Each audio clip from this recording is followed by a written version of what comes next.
Listo. Hay una beatitud y un poder más allá de nosotros mismos, que vienen en ayuda de aquellos que están preparados para recibirlos.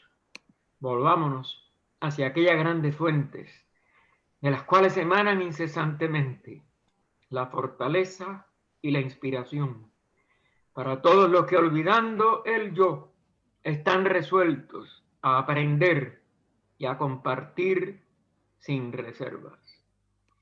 Este inciso B de la loca séptima de la primera estancia nos trata del eterno no ser, el único ser. Y es lo que va a tratar de explicar ella. Bueno, este es el resumen de lo que ella explicó. Ya lo explicó más amplio, pero bueno, recuerden que esto es un compendio.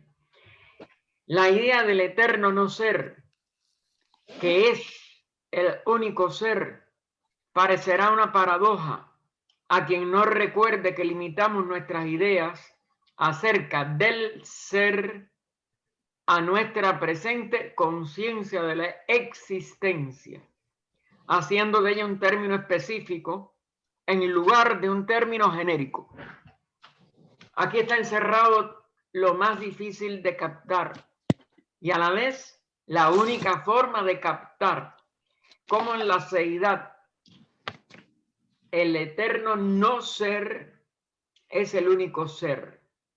Es decir, recuerden, todo lo que vamos a poder concebir, aunque ella es incognoscible y por tanto casi que inconcebible en el nivel mental, o totalmente inconcebible, vamos a decir la verdad, en el nivel mental,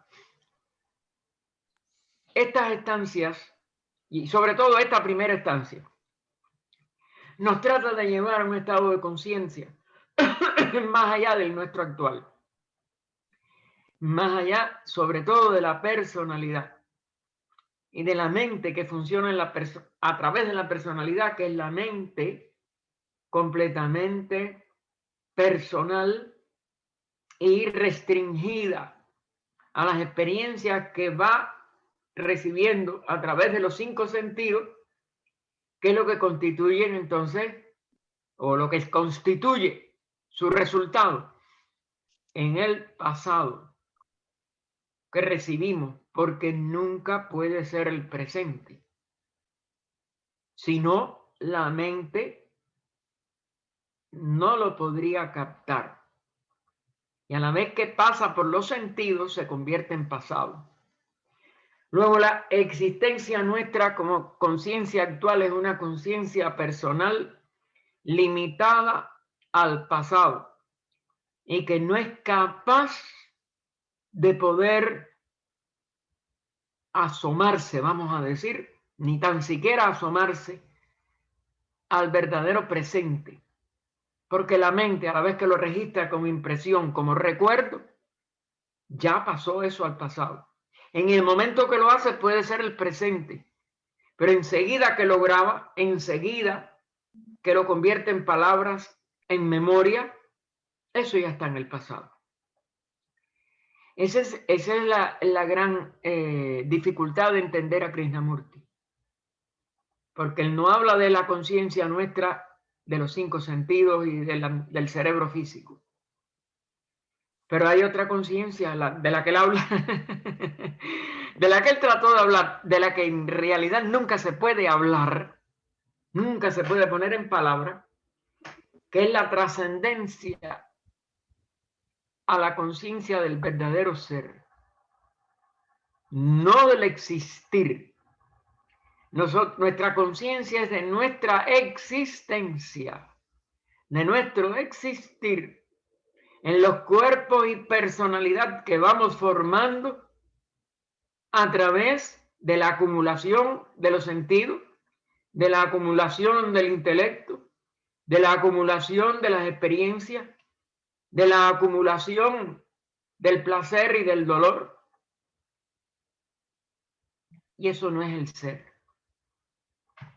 Se tiene que trascender esos estados de conciencia de la existencia para poder entrar en la realidad del ser, que en el estado que estamos nosotros, tratando de recibir su condición y descripción, hasta donde las palabras dan. En esta primera instancia es de no ser, porque no se está manifestando, pero que es el único ser, es la única realidad. Esto nada más que lo penetra, volvemos a insistir, la conciencia superior, la conciencia que está por encima de la personalidad que vamos formando y que nada más que puede existir. Y en la misma, en el mismo análisis de la palabra existir, es estar fuera del ser. X es lo que está fuera. Y el existir, el ser, es esa realidad. Durante el Mahapralaya, esa realidad duerme en sí misma, está en sí misma, es sí mismo, el sí mismo, pero no es posible captarlo. Y por tanto es no ser desde el punto de vista de la manifestación. La dualidad ser-no ser, nada más que se puede empezar a sentir o a experienciar, aunque sea un disparate desde el punto de vista del castellano puro, es decir, a tener la verdadera experiencia profunda de quiénes somos. Porque toda la existencia está enredada, está circunscripta, mientras se mantiene en su nivel personal,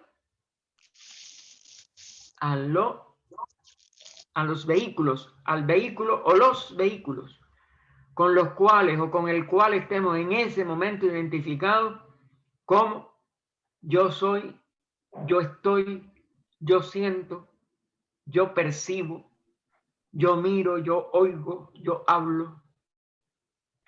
Ese yo personal, que si no se trasciende a través de la evolución superior espiritual, jamás saldremos del nivel humano. La única puerta hacia el estado de conciencia de los adeptos que le llamamos del el hombre perfecto o la conciencia perfeccionada, los nombres no importan.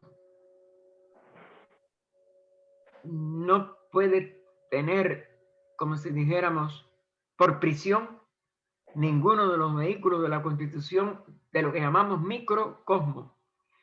Es decir, el género humano, que es la única jerarquía, el único reino, vamos a llamarle reinos, se convierte en jerarquía según se va independizando de la esclavitud de la etapa humana. Porque es una esclavitud, está sujeta a limitaciones de la materia en que se manifiesta el sistema al que somos traídos por jerarquías que ya dominan todo ello. Lo que llamamos colectivamente en la doctrina secreta los Dianchohans, que son los auxiliares inmediatos y los que de verdad se encargan de hacer la labor, pero que como es natural la hace el logos. El logos es el verbo, el verdadero verbo, pero con mayúscula. Este pequeño inciso B tiene que ser, como si dijéramos, completamente meditado, asimilado, para que nosotros nos podamos dar cuenta de en qué forma tenemos que continuar nuestro avance evolutivo para poder salir del atasco en que nos pone la materia en la cual se forman nuestros vehículos. Y pasemos a la esloka 8, que nos dice: la forma una de existencia se extendía sola, sin límites, infinita, sin causa, en sueños sin ensueños. Y la vida palpitaba inconsciente en el espacio universal, en toda la extensión de aquella omnipresencia que percibe el ojo abierto del Dhamma. Tiene también dos incisos que los vamos a ver en los dos subdivisiones de la explicación, pero vamos a avanzarle que fíjense, es forma una de existencia, que está sola, sin límites, infinita, sin causa, en sueño, sin ensueño, es decir, sueño profundo, lo que llamamos ya después los estados de conciencia cuando los estudiamos en la literatura oriental, ¿no?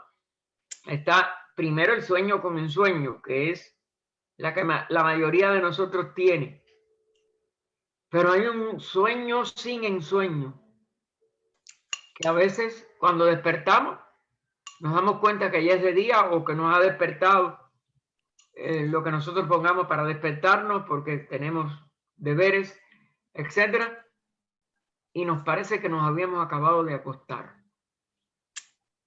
Hay entre el acostarnos y ese despertar un vacío total. Nos damos cuenta que es vacío porque vemos la hora. Y si nos habíamos acostado a nuestra hora normal y despertamos sin haber pasado aparentemente por ni 5 minutos de habernos dormido, o medio minuto o nada, nos quedamos dormidos, de pronto despertamos y ya es de mañana. Eso se llama un sueño sin ensueño. No traemos ningún recuerdo de nada. Y ese es el sueño reparador.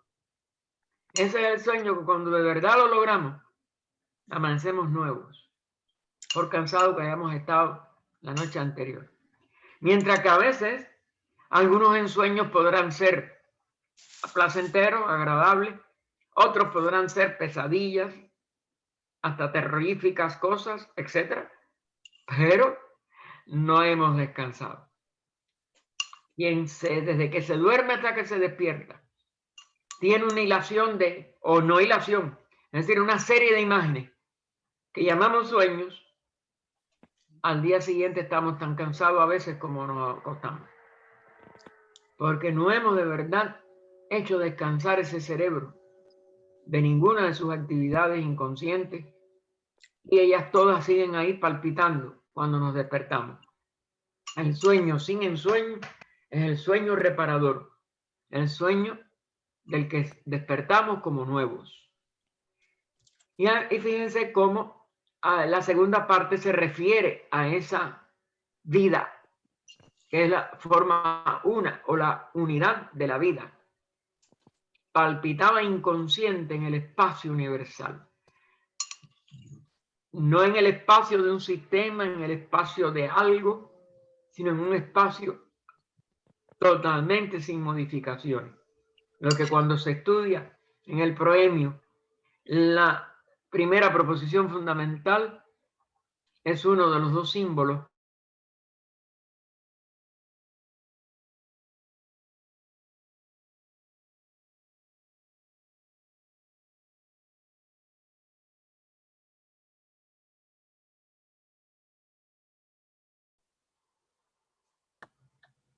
No se escucha la voz.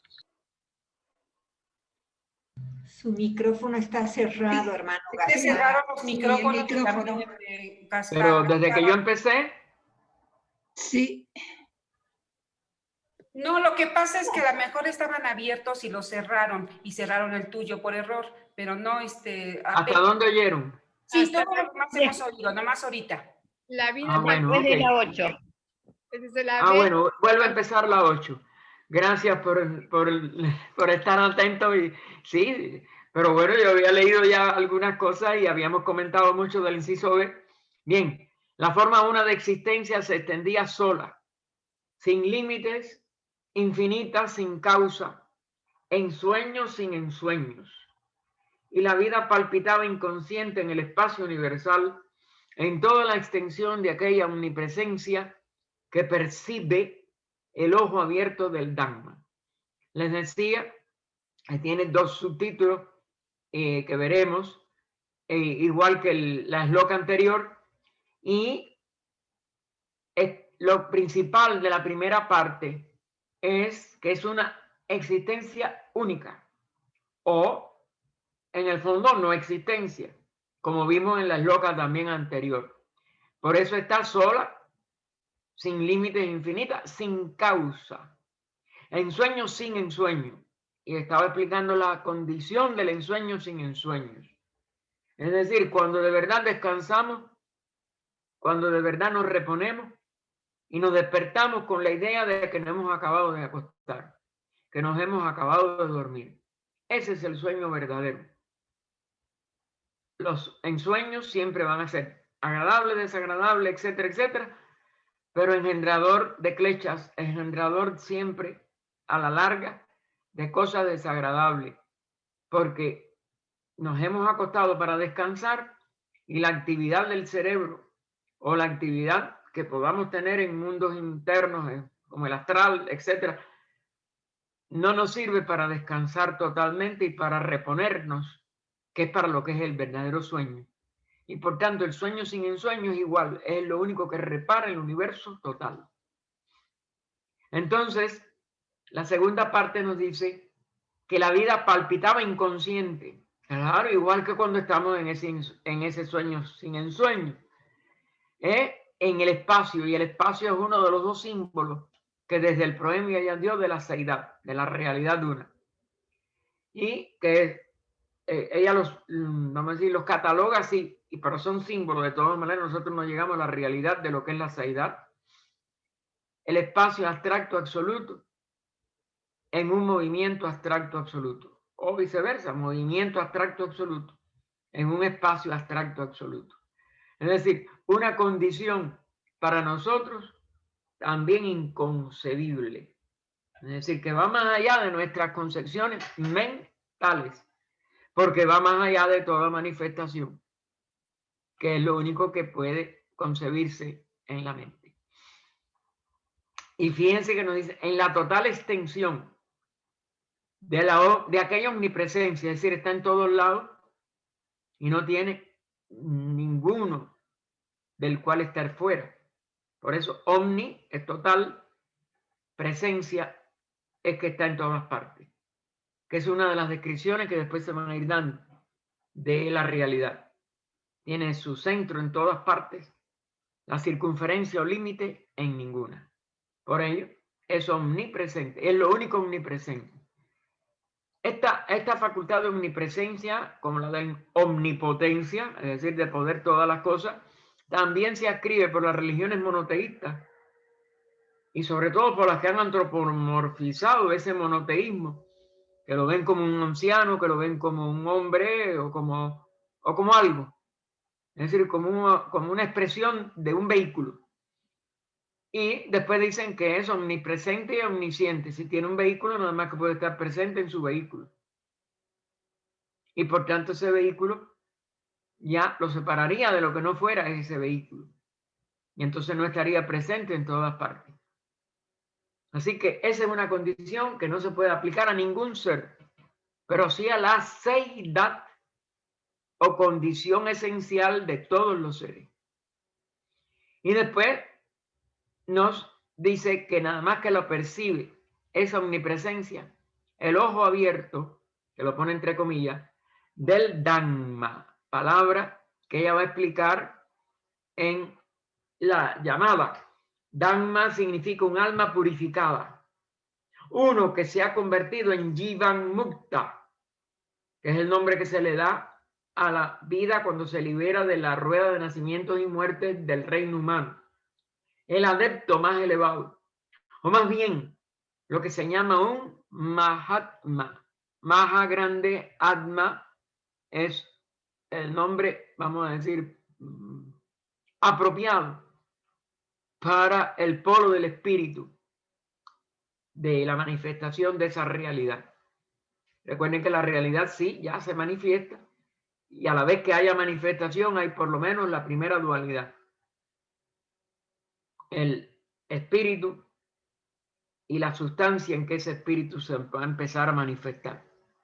Puede ser del tamaño del universo, del tamaño de un sistema solar, del tamaño de un sistema planetario, del tamaño de un logos que preside ese sistema, pero tienen tamaño y no están en todas partes.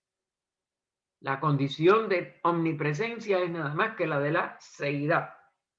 Durante todo, en su integridad, durante todo el Mahapralaya.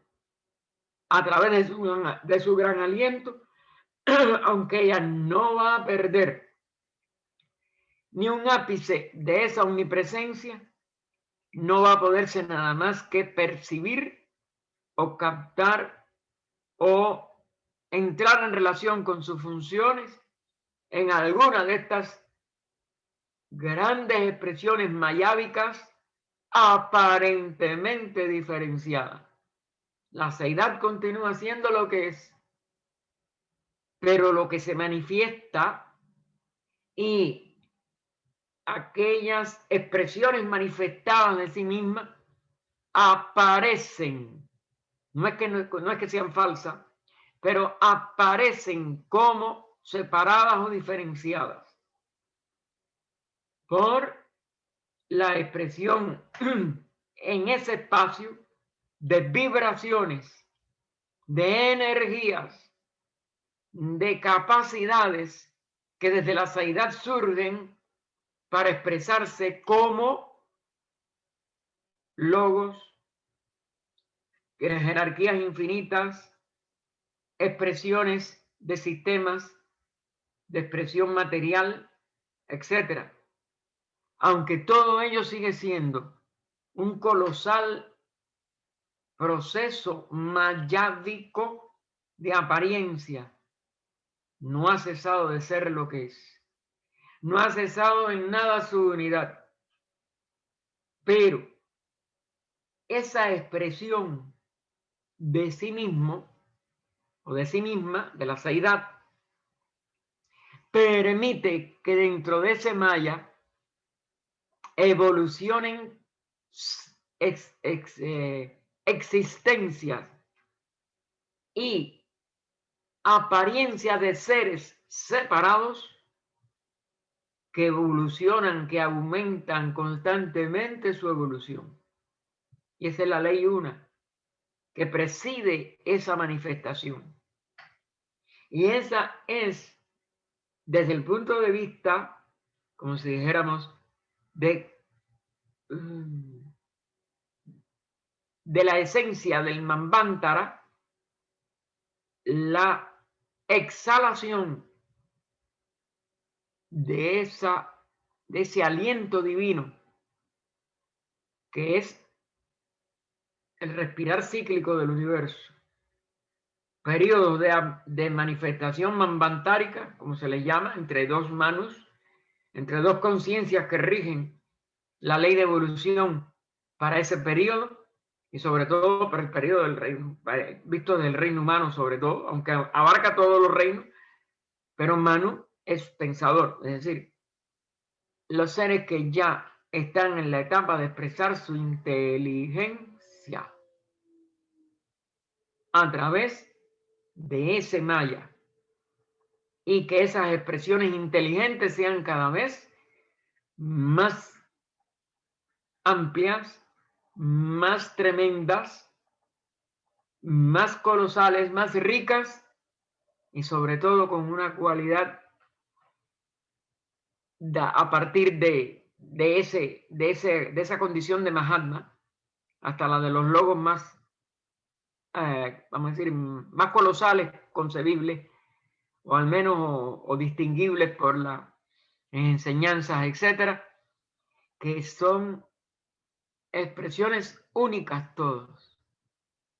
Ninguna expresión autorrealizada a partir del género humano es igual a otra. Y ya en el mismo reino humano, por muy aparentemente iguales que nosotros consideremos o no podamos distinguir diferencia entre, por ejemplo, dos hermanos gemelos, sus huellas dactilares no son iguales. Y tienen de todas maneras características únicas que quien los va tratando profundamente se da cuenta que aún los gemelos más gemelos son distintos.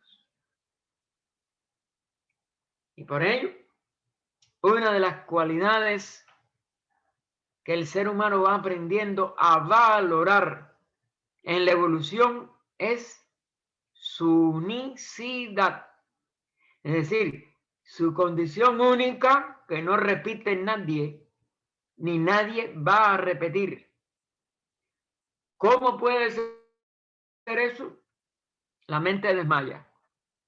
Pero si nosotros nos damos cuenta de que no hay dos evoluciones, aún de hermanos gemelos, etcétera, que sean idénticas, cuando no hay ni dos huellas digitales que sean idénticas, nos damos cuenta que la manifestación no es para repetir lo que ya se manifiesta en algo o en alguien, sino para enriquecer infinita, constante e incansablemente algo que nadie va a repetir y que no ha repetido y que no se puede llegar a repetir.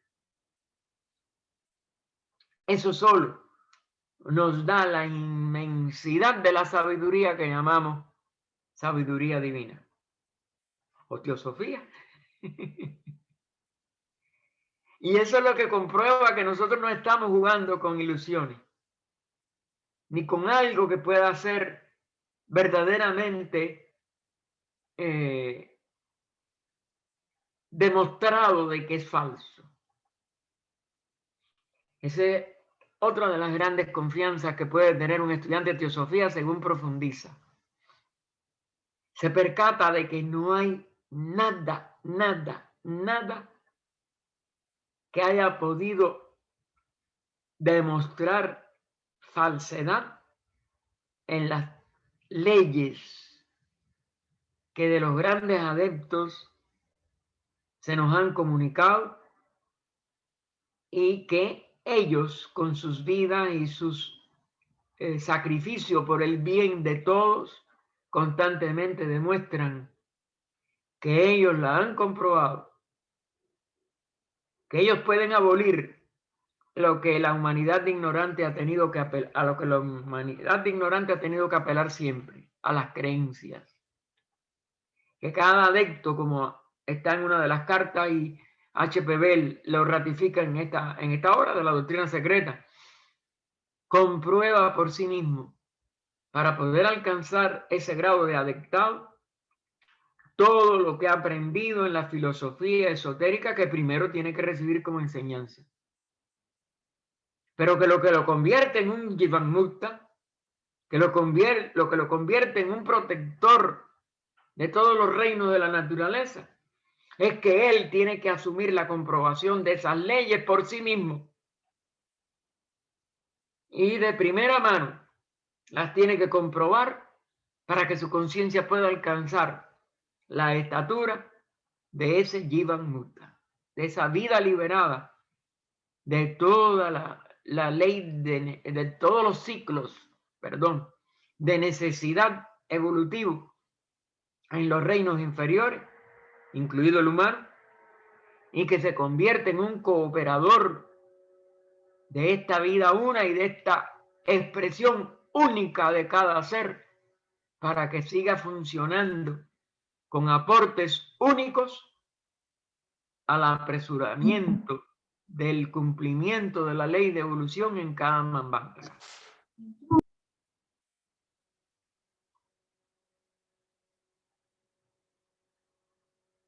Entonces, bueno, su ojo abierto, continuando ahora la llamada, su ojo abierto es el ojo interno y espiritual.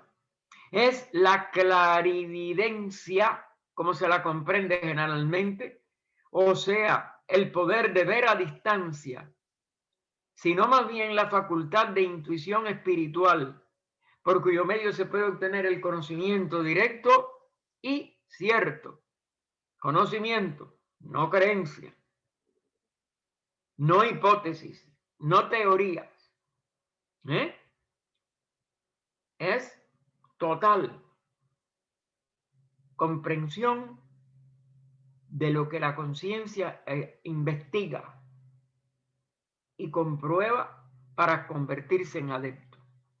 Esta facultad se halla íntimamente relacionada con el tercer ojo, atribuido por la tradición mitológica a ciertas razas de hombres, sobre todo a la raza lemur, y que después, a través de la literatura griega, por ejemplo, nosotros conocemos como el ojo de Polifemo, y que se ponía como que está en la frente, que es el tercer ojo, etcétera, etcétera.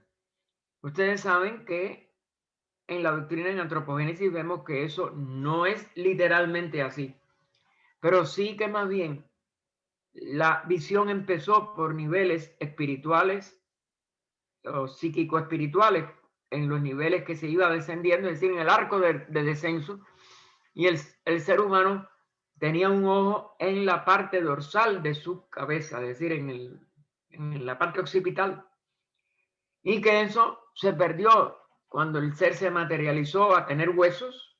Ese es el símbolo de Adán sacando a Eva de la costilla, es decir, la división en sexos no pudo venir hasta que no hubo un cuerpo físico que ya tenía un soporte totalmente sólido, que son los huesos, que los seguimos teniendo, aunque ellos van disminuyendo en su potencia, en su presencia, de una manera que nosotros no nos damos cuenta que Blavatsky ya alertó en alguna de sus enseñanzas al final, en las enseñanzas orales sobre todo, de que ella no pudo publicar y que después Annie Besant publicó como el tercer volumen de inglés de las instrucciones y de todo lo que ella le dio al círculo interno, pero que se publicó en 1897. Ella lo que quería que aquello fuera circulando, no es que fueran a tenerse por secretas para siempre, ni ninguna de esas tonterías de la imaginación humana, sino que había que preparar las mentes, y ella preparó a 2 hermanos que escogió, 6 hermanos y 6 hermanas, para que, como dijéramos, vibraran con estas enseñanzas, sobre todo las 3 instrucciones que ella logró dar, algunos comentarios que ella les hizo, algunas otras preguntas que ella respondió, etcétera, y todo ello se publicó en 1897 con ese tercer volumen de la doctrina secreta, que es cierto que ella había empezado a hacer desde Wurzburgo. Algunos de esos manuscritos, que se le llaman así manuscritos de Wurzburgo, ya se están bien identificados, y sobre todo Bertrand y Archibald Kinley, que le ayudaron a ella para publicar los 2 primeros volúmenes, y que la auxiliaron a ella yendo a la biblioteca británica, al centro de verdad de Inglaterra en aquellos momentos de obras y todo eso, a comprobar muchas de las citas que ella hacía clarividentemente con ellos. Y ellos le recomendaron que todas las biografías de adeptos, etcétera, y otros pasos, otras cosas que ella había escrito al inicio, que lo dejara al contrario para el tercer volumen, y que dividiera la obra en cosmogénesis y antropogénesis, y ella aceptó la idea por lo profundo y lo necesario que era esta enseñanza, y esos fueron los 2 primeros volúmenes que se publicaron en 1888, en octubre, especialmente, o directamente, específicamente. Y entonces, al morir ella sin publicarse todo ese material, Annie Besant lo recopiló. Habían cosas, como es natural, que no se sabe cómo ella iba, porque ella rehacía muchos manuscritos. Annie Besant hizo lo mejor que pudo con sus luces, que eran muchas, y que tenemos que tener mucha gratitud, aunque haya tenido errores. Todos esos papeles han ido apareciendo, ya hay publicadas muchas otras cosas, y cada uno puede decidir lo que estime si tenía más valor, y no tiene la opinión de Annie Besant. Pero lo que sí no podemos es fustigarla o criticarla por alguna de las cosas en la forma que ella lo hizo, porque ella cumplió la voluntad de nuestra fundadora. y ella fue de verdad la que ella declaró su sucesora. Entre esos documentos del final hay vamos a decir, la carta que ella le hizo a Annie Besant, donde la ratifica para Inglaterra, Europa, etcétera. Olcott quedó a cargo de esas instrucciones esotéricas con los hermanos de la India, aunque él nunca perteneció a la escuela esotérica como tal, y George quedó aquí para Occidente, y es decir, para América, vamos a decir, no para Occidente total, para América. Ella lo declara y nosotros estamos muy correctos de que él como cofundador con Olcott y con ella fue el único que siguió hasta el final de su vida fiel a la sociedad. Ese mérito no se lo puede quitar nadie, junto con el de ellos dos, porque Olcott también estuvo hasta el final ahí fiel y HP venía a hablar.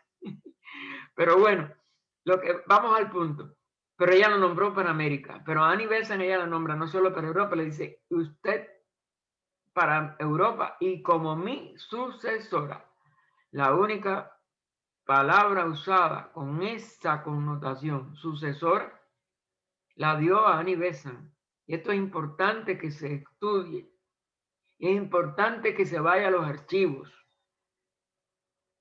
A Olcott, ella sabía que en lo oculto, él fue el que, ella no podía volver a la India, se lo habían impedido los escándalos y las cosas de la Sociedad de Investigaciones Psíquicas, que demoró Vernon Harrison hasta el centenario de su muerte para que la Sociedad de Investigaciones Psíquicas levantara aquella ignominiosa condena. Y ella sabía que eso iba a durar mucho tiempo, quizás no sabía exacto los 100 años o lo sabía como quizás los maestros de ella. Y entonces, mientras tanto, pues ella tuvo que seguir siendo considerada. Y aún hoy hay mucha gente que no sabe que la Sociedad de Investigaciones Psíquicas se retractó. Y la siguen condenando, aunque no la conozcan o nada más que conozcan este informe, que no es. Bien, pasemos al inciso A, que nos dice la forma una de existencia, se extendía sola. La tendencia del pensamiento moderno es recurrir a la idea antigua de una base homogénea para cosas en apariencia completamente distintas. La heterogeneidad desenvolviéndose de la homogeneidad. Los biólogos buscan en la actualidad su protoplasma homogénico y los químicos su protilo. Recuerden Sir William Crookes, que se dio cuenta de que existían también cosas que no eran físicas por Catiquín, que se la materializaba, y él después llega hasta a pertenecer a la Sociedad Teosófica.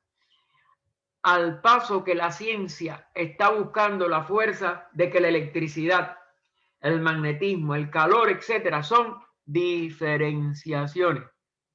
Y claro, ella murió antes de que viniera todo lo de la teoría de la relatividad, la física cuántica, y dentro de la cuántica, la teoría, o por lo menos hipótesis, no sé en qué condición está, del campo unificado.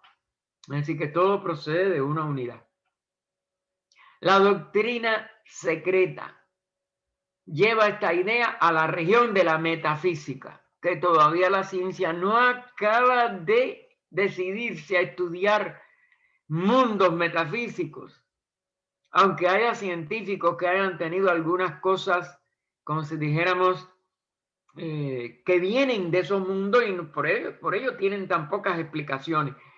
Pero la aceptación de la metafísica por la ciencia todavía está pendiente y es lo único que le daría el paso de gigante hacia mayores posibilidades, como los que ellos mismos dicen que en el campo de la física cuántica las posibilidades son infinitas. Bueno, pues llévenlo a la metafísica, que es una de las cosas más allá. Porque si todo es infinito, lo físico tiene que dar paso a algo que no sea físico, es decir, lo que está más allá de lo físico. Pero no puede terminar ahí, no hay ningún muro que no pueda pasarse jamás. Y presupone en la doctrina secreta una forma única de existencia, que lo pone ella otra vez entre comillas, como base y origen de todas las cosas. Claro. Tiene que haber esa realidad que se ve como una sola forma, como un solo campo, como un campo unificado. O no unificado, sino que procede que es uno, y de ahí procede lo aparentemente diversificado, que es al revés, pero bueno, eso es como se enuncien estas investigaciones. Pero quizás la frase forma única de existencia, por eso ya lo pone entre comillas, no sea por completo correcta, claro. A la vez que se dice existencia, la palabra traiciona. Es lo que está fuera de la seidad, o lo que estaría fuera de la seidad, y eso no es posible. Pero bueno, los comentadores puránicos, recuerden que los Puranas son libros que comentan las enseñanzas más antiguas de la India, que son los Vedas, las Brahmanas, que son himnos hechos sobre los Vedas, etc.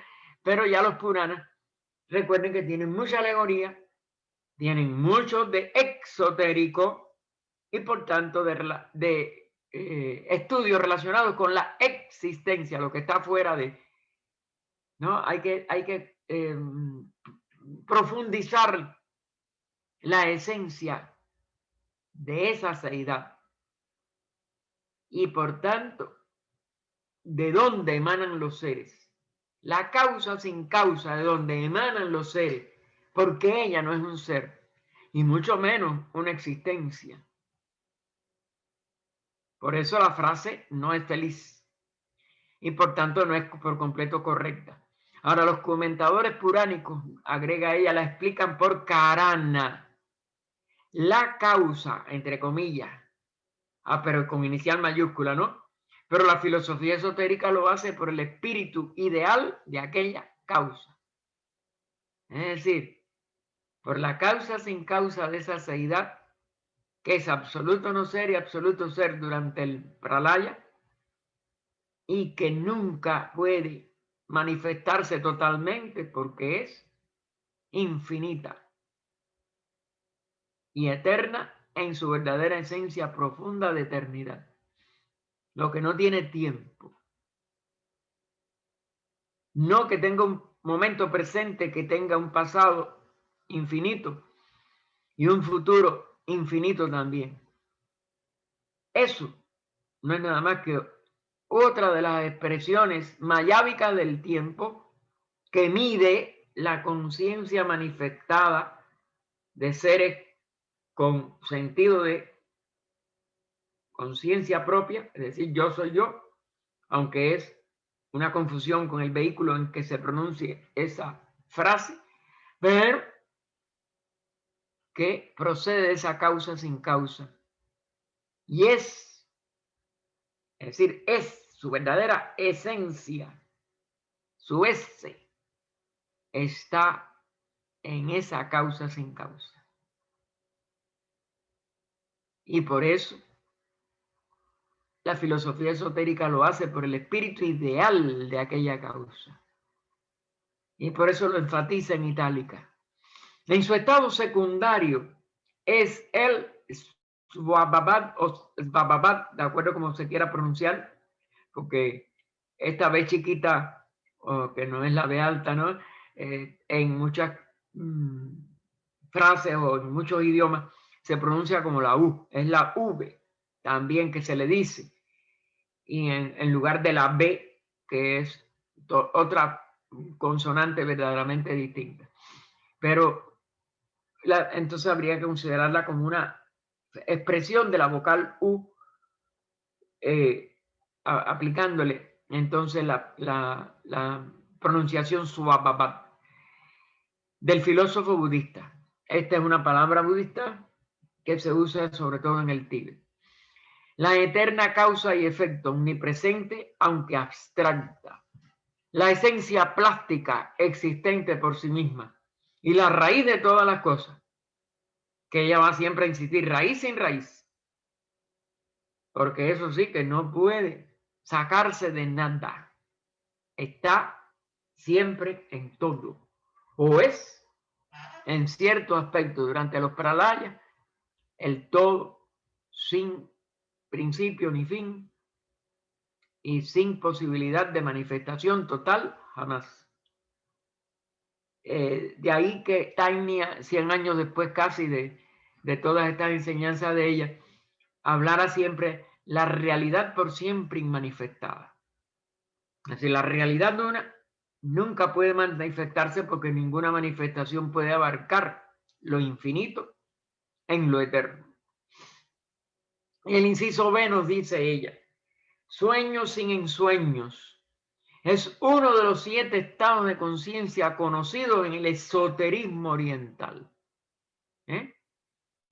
Sueños sin ensueños, 7 estados de conciencia.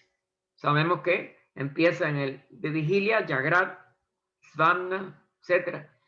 Y eso será motivo de estudio y no podemos ahora hacer una digresión de esos 7 estados que hay que ir profundizando tanto en la terminología que se usa por la filosofía esotérica como digo, la forma en que podemos nosotros tratar de concebir esos 7. Como todo centenario, tiene niveles, en primera, que nosotros no tenemos ninguna experiencia de ellos y que nada más que nos podemos referir por las aproximaciones que en palabras nos van a ir dando los que han tratado de mantenernos en este conocimiento.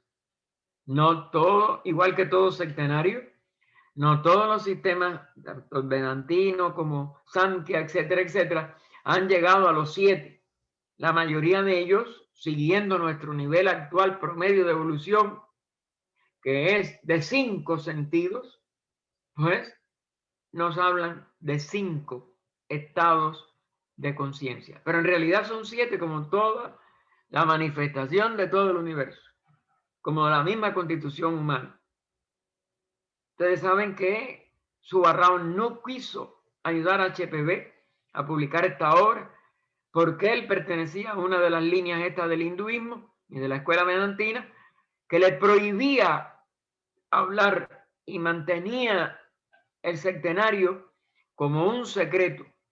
Y él escribió un artículo sobre todo pensando y vamos a decir y estimando que HPB estaba equivocada y no se percató de que ella lo único que hizo fue cumplir con las órdenes de su maestro, que antes que a ella le permitió publicar toda una serie de nociones básicas del centenario, a Sinet en su libro El budismo esotérico, y que las cartas de los maestros tienen bien clara esta enseñanza y su voluntad de que se publicara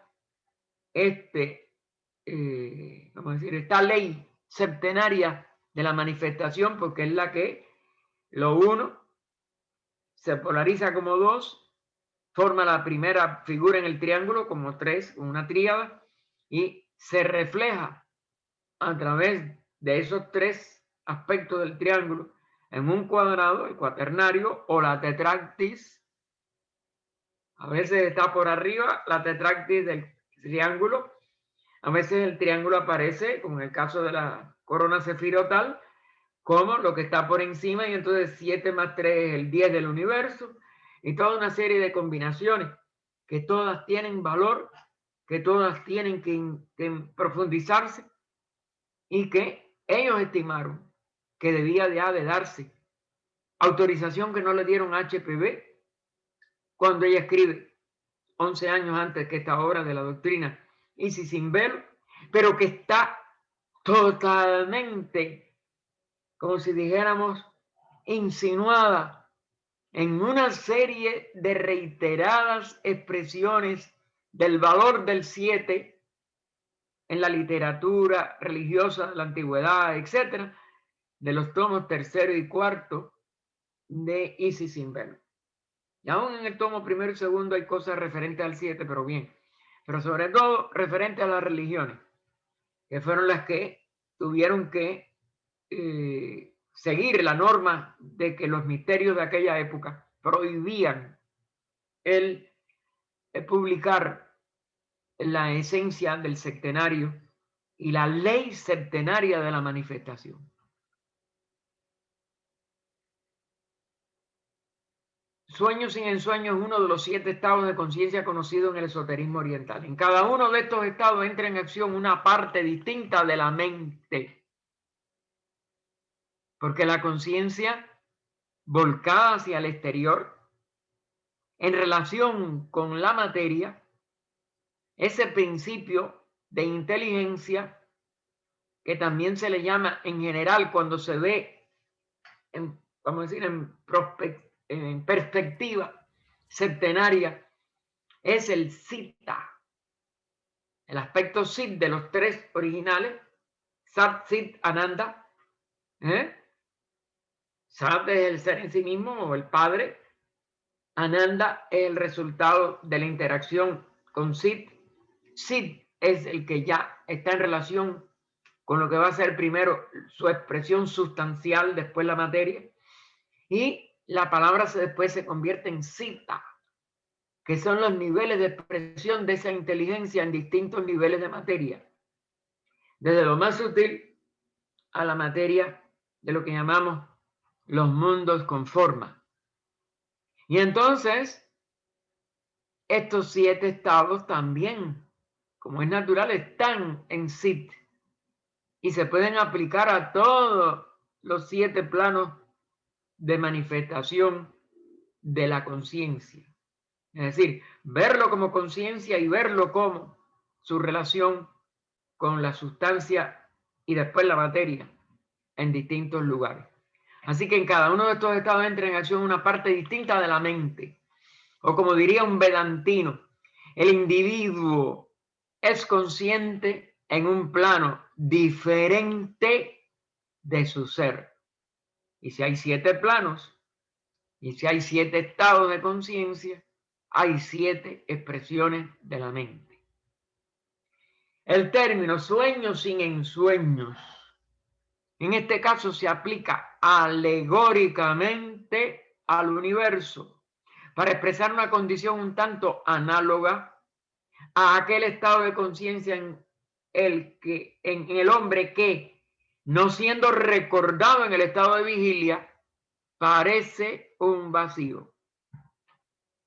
Que nosotros le llamamos sueño profundo, que también hoy en día por los electroencefalógrafos, etcétera, se puede medir y comparar de una manera, como dijéramos, probada, con base en un aparato confiable como es los electroencefalógrafos, de que la inactividad del cerebro llega a límites muy profundos.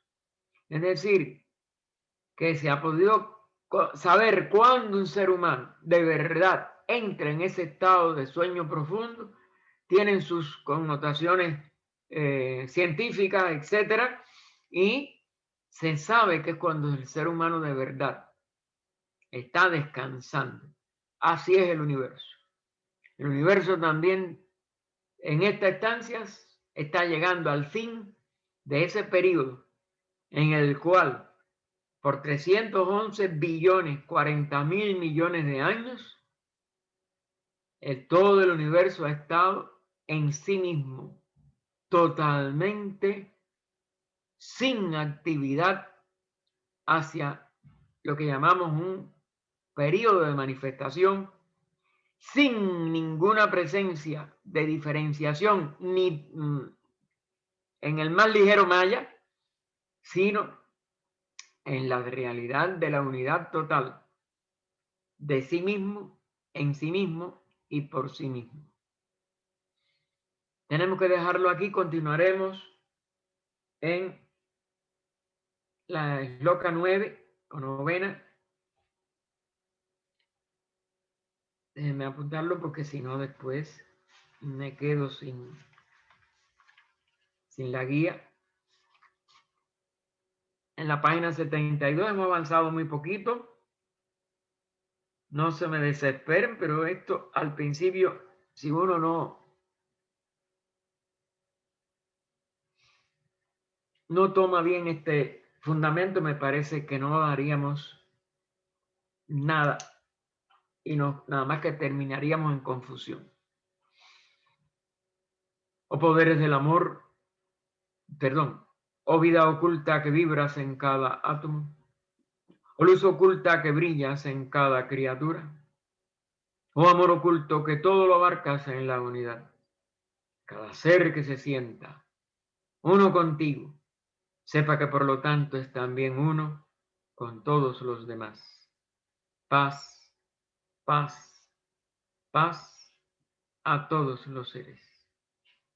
Gracias, hermanos, por la atención.